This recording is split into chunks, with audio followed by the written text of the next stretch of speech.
Welcome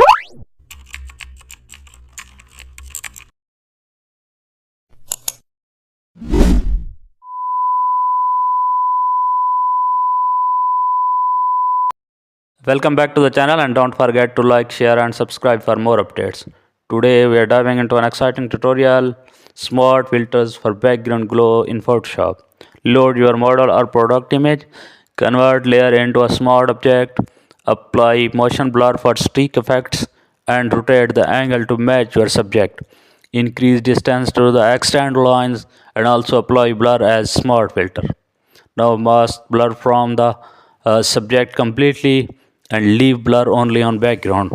Lower opacity for softer effect and adjust gaussian blur for more blending.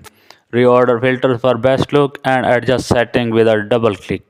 And also add color grading after the stack. Preview glowing background with a subject. Save your dynamic post